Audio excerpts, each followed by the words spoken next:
សូមគោរពនិងជំរាបសួរទៅដល់បងប្អូនប្រិយមិត្តទាំងអស់គ្នាដែលបានចូលមកស្ដាប់ក្នុង Channel បុន Record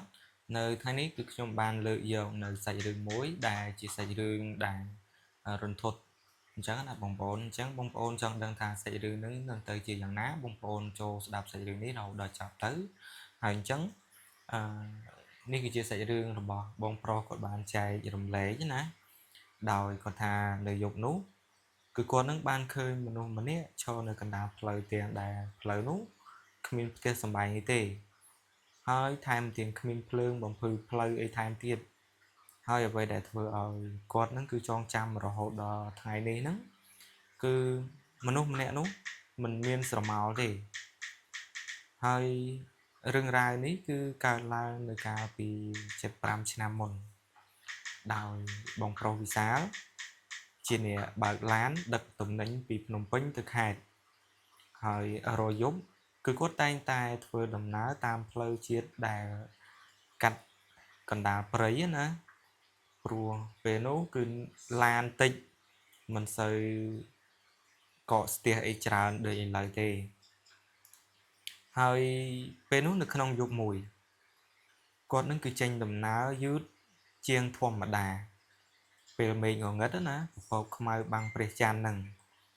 ហើយភ្លៀងធ្លាក់រលឹមហើយវិទ្យុក្នុងឡានហ្នឹងក៏ស្រាប់តែរអាក់រអួលបន្លឺសំឡេងលក្ខណៈថាដូចជាមិនអាចនឹងដំណើរការឲ្យស្រួលអញ្ចឹងណាគឺរអាក់រអួលដើរបន្តិចទៅនេះបន្តិចទៅនោះអញ្ចឹងទៅហើយដូចជាមាននរណាម្នាក់ហ្នឹងគឺខ្សឹបដាក់ក្នុងវិទ្យុហ្នឹងថាឲ្យខ្ញុំបិទវិទ្យុទៅហើយបើកតន្ត្រីពីទូរស័ព្ទជំនួសវិញប៉ុន្តែភ្លាមនោះទូរស័ព្ទហ្នឹងក៏បិទដោយខ្លួនឯងទៀតព្រោះថ្មនៅជាងជិត 90% ដែរណាដោយគាត់ហ្នឹងគឺបញ្ចូលពេញដើម្បីកិច្ចការគាត់ប្រើចុះទៅតាមខេត្តណាពេលនោះក៏បងប្រុសហ្នឹងក៏គាត់ល្អូតិចដែរថាស្អីទៀតហើយនៅពេលឡានបើកមកដល់ផ្លូវត្រង់មួយដែលសងខាងពោពេញដោយដើមឈើធំពេលនោះគាត់បានឃើញស្ត្រីម្នាក់ឈរនៅចិញ្ចើមផ្លូវនាងនឹងគឺស្លៀកសម្លៀកបំពាក់ពណ៌សសក់វែងបិទមុខហើយកាន់ឆ័ត្រខ្មៅមួយពេលនោះបងវិសាលហ្នឹងក៏គាត់ថារៀងស្ទាក់ស្ទើរដែរហើយដោយសារតែយប់ជ្រៅបែបនេះហេតុអ្វីបានជាមាននារីម្នាក់ឈរតែម្នាក់ឯងចឹងទៅដោយបងប្រុសគាត់អាណិតក៏បន្ថយល្បឿនហើយបើកកញ្ចក់ទៅពេលនោះក៏ខាងនារីដែលឈរនោះក៏បានសួរថាបងទៅណាស្ត្រីនោះលើកមុខយឺតហើយមុខរបស់ស្ត្រីនោះគឺស្លេកស្លាំងប៉ុន្តែមើលទៅមិនគួរឲ្យខ្លាចអីទេហើយនាងនឹងគឺនិយាយសំឡេងតិចហើយថាជួយដឹកខ្ញុំទៅមុខបន្តិចបានទេខ្ញុំវង្វេងផ្លូវហើយពេលហ្នឹងក៏បងវិសាលក៏ងក់ក្បាលហើយឲ្យឡើងមកលើឡានហ្នឹងចុះ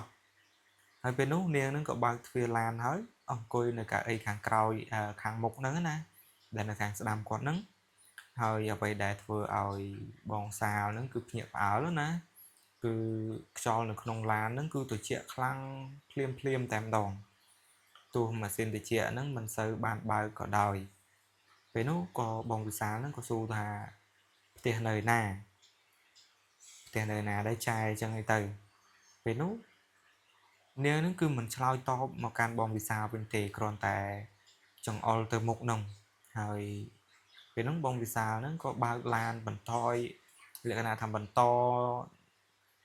ទៅក្នុងស្ថានភាពស្ងប់ស្ងាត់ហ្នឹងណាប៉ុន្មាននាទីក្រោយមកហ្នឹងពេលហ្នឹងបងសាលហ្នឹងក៏គាត់សាកសួរម្ដងទៀតសួរថាបងអត់អីទេនៅតែគ្មានចម្លើយឆ្លើយតបមកគាត់វិញទៀតពេលហ្នឹងបងសាលហ្នឹងក៏ងាកទៅមើលនឹងនាងមួយផ្លែតហ្នឹងនាងហ្នឹងក៏នៅអង្គុយដដែលប៉ុន្តែសក់របស់នាងហ្នឹងគឺហាក់ដូចជាវែងជាងមុនចឹងទៅហើយម្រាមដៃហ្នឹងគឺស្លេករហូតដល់ស្លាំងមើលមិននេះណា mơ tới rồi trong khai đá nó bông ôn rồi nếu nó cứ cầm pung tại chợ bạch chia sầm bột rồi bỏ niềng nó dàng khăn đôi chìm nực in chẳng hay bên đúng ạ bông xa nó có chập đam là rom thắm đôi chìm mình sưu thì sạp tại ví dụ đài bông vị xa nó cứ bật rùi trời có ba lang đôi khuôn ai thiệt chẳng cứ miên sầm lên mà rồi mà nè đi chơi sáu thà chè thà cùng chốc còi cùng chốc hơi mơ còi chẳng á cùng oi mơ còi cùng oi mơ từ còi á hơi bên ú bông xa nó có nhẹ sạch bên khuôn tầm đòn cứ còn nó cứ bật vị trụ quên tầm đòn thiệt còn tái sầm lên nút con nơi ta lư tranh pi còi cả ấy nè như vậy thà con chốc chẳng thầy về nấu bóng xa nó có cái đập cột căn chừng cột nó cứ căn lần này tại mà đó cái đập căn lần này chừng cột làn cột nè mình đo môn để ti phóng stray đài lòng côi cái bài bóng xa nó có gì vậy thả chụp trong đi ban hơi chứ nè cái nước bóng xa nó cứ mơ từ một niềng này hơi thì nó cứ miên tia để niềng ao chụp mình nó nè cái này niềng ao chụp nó cứ miên tia miên phum thì miên tài đàm po thông mùi nâng phơi cha chỉ tràn hơi bên nóng bằng sao nó con gì thà thì nick mình nô tề hai niên nhị mọc mơ nhom nứng cứ mơ bóng vì sao nó cứ mơ dứt chữ bên nú bóng xa nó cứ stir tại sài hơi này là bọn nên nó cứ mơ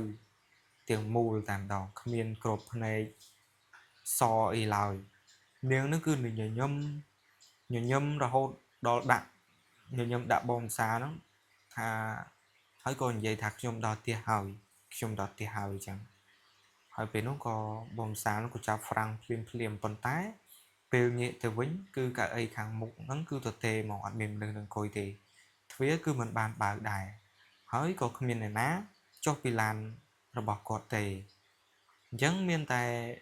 nam tất chuột nơi nâng lơ cả ấy rồi bỏ cọt nó cả ấy là nó hay nâng khăn thu chul màu chẳngហើយពេលនោះបងសានឹងគឺភ័យខ្លាចខ្លាំងណាស់រហូត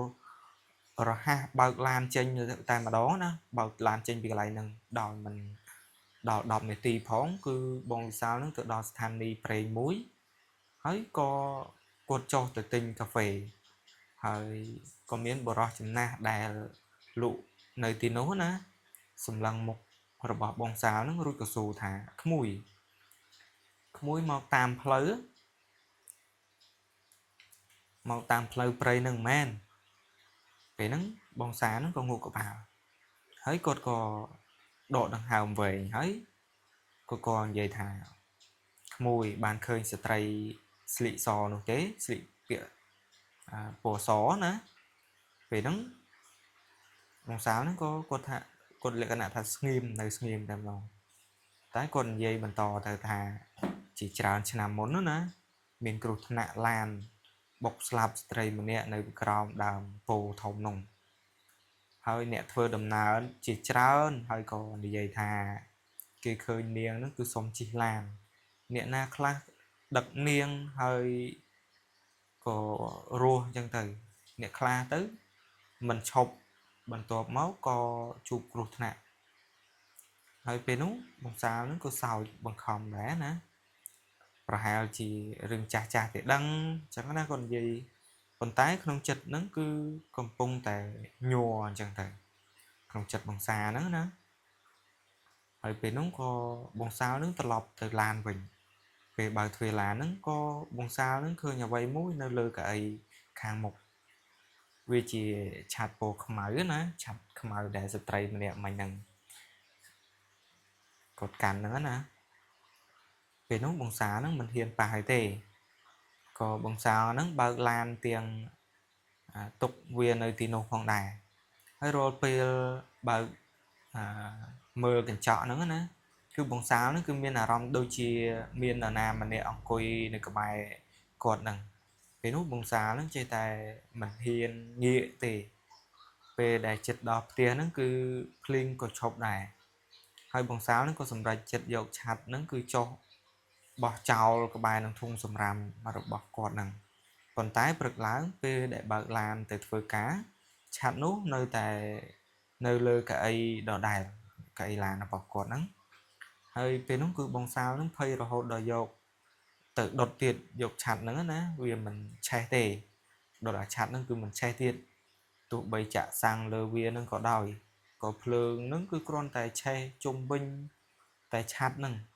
នៅតែដដែល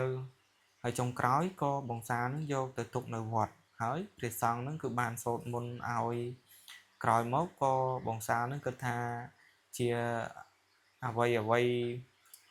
បានចប់ទៅហើយណារហូតដល់យប់មួយហ្នឹងបងសាលហ្នឹងក៏ទទួលអ្នករួមដំណើរម្នាក់ទៀតគាត់ជាបរិសុទ្ធវ័យកណ្ដាលទេពេលឡានបើកដល់ផ្លូវដដែលហ្នឹងគាត់ហ្នឹងក៏សួរខ្ញុំថាចេះទូបងសាលហ្នឹងណាគាត់ថាអ្នកដំណើរហ្នឹងសួរគាត់នឹងថាចេះថាបងកៅអីខាងមុខហ្នឹងគឺមានអ្នកណាអង្គុយហើយឬនៅពេលនោះបងសាលហ្នឹងក៏ឆ្លើយភ្លាមថាចេះអត់មានទេមានតែខ្ញុំម្នាក់ហ្នឹងហើយពេលនោះក៏បរិសុទ្ធហ្នឹងបែរជាស្លេកមុខទៅវិញគាត់ញ័រ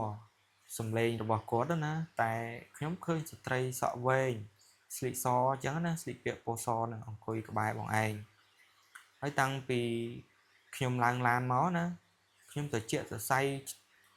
ពេញខ្លួនតែម្ដងណាជាក់សរសៃដៃជើងអីហ្នឹងគឺត្រជាក់តែម្ដងហើយខ្ញុំនឹងក៏មិនហ៊ានងាកមើលដែរបរិសុទ្ធនោះក៏ស្រែក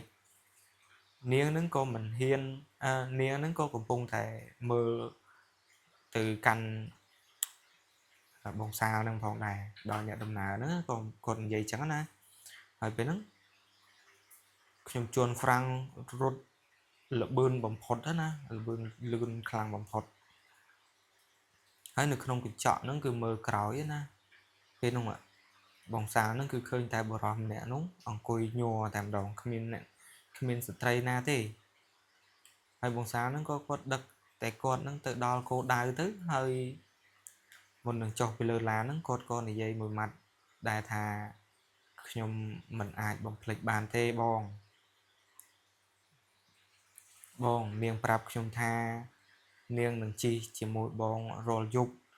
រហូតដល់បងហ្នឹងដឹកនាងទៅដល់កន្លែងដែលនាងពិតជាចង់ទៅចឹងទៅហើយតាំងពីយប់នោះមកណាគឺបងសាលហ្នឹងគឺលែងហ៊ានបើកឡានពេលយប់ទៀតហើយប៉ុន្តែ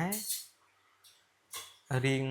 រាល់ពាក្យកណ្ដាលអាត្រៀតណាទូរស័ព្ទរបស់បងសាលហ្នឹងគឺតែងតែរោដោយគ្មានលេខហៅចូលទេពេលលើកស្ដាប់ហ្នឹងគឺមិនដែលមានសំឡេងមនុស្សនិយាយទេមានតែសំឡេងខ្សឹបស្រាលមួយឃ្លាថាខ្ញុំមិនទាន់ដល់ផ្ទះ